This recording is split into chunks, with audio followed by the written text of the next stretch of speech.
እዩና ፈረንጁ ሩትዬ ቤት ሄዶ እንግዲህ ሩትዬ እንደዚህ ማድረግ የለብሽም አብርሃም ዛሬ ሳይጸጸት ወይም ደግሞ ጥፋቱ ሳይገባው ወደ አንቺ ቢመለስ ምንም ጥቅም የለውም። በጣም እያናደርሽን ነው። አንቺ ብቻ ሳትሆኚ እኔ ብቻ ሳልሆን ሁሉም ኦዲየንሶችሽ በጣም የሚወዱሽ በጣም ጀግና የሆኑ እህቶች አሉሽ። እነሱም እየተናደዱብሽ ነው። ስለዚህ እነሱን የምትፈልጋቸው ከሆነ እባክሽ ይሄን ነገር አቁሚ። ይሄ አይመጥንሽም።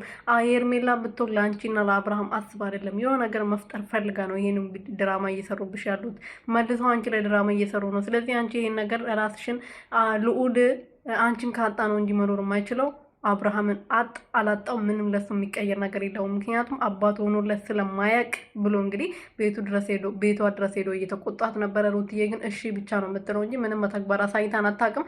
ሰላም ሰላም ቤተሰቦች እንዴት ናችሁልኝ? እኔ በጣም ደህና ነኝ፣ እግዚአብሔር ይመስገን። በያላችሁበት ሰላማችሁ ብዝት ትርፍርፍ ይበልልኝ። ለዚህ ቤት ለዚህ ቻናል አዲስ የሆናችሁ ሰብስክራይብ፣ ሼር፣ ላይክ እያደረጋችሁ ቤተሰብ ሆኑልኝ ማለት ነው የኔ ወርቆች።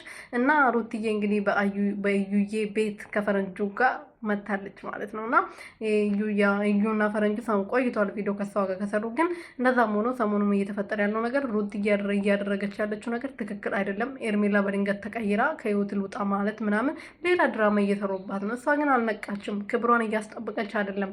የልጇንም ልጇ እኮ ከዚህ በላይ በቃ ለሱ ብላ ያልከፈለችው ያልሆነችው ነገር የለም። ይሄን ማየት ይችላል ልጇ ማለት ነው። ብዙ ጊዜ ለልጄ ስለምትል ብዬ ነው ይሄን ነገር ያነሳሁት። ትክክለኛ እናት ነሽ፣ ጥሩ እናት ነሽ፣ እናውቃለን። ግን ከዚህ በላይ አብርሃም ለአንቺም ለልጅሽም አባት ሊሆን ለአንቺም ባል ሊሆን አይችልም። በቃ ከዚህ ህይወት ውጪ የራስሽን ህይወት ኖር የኔ እናት።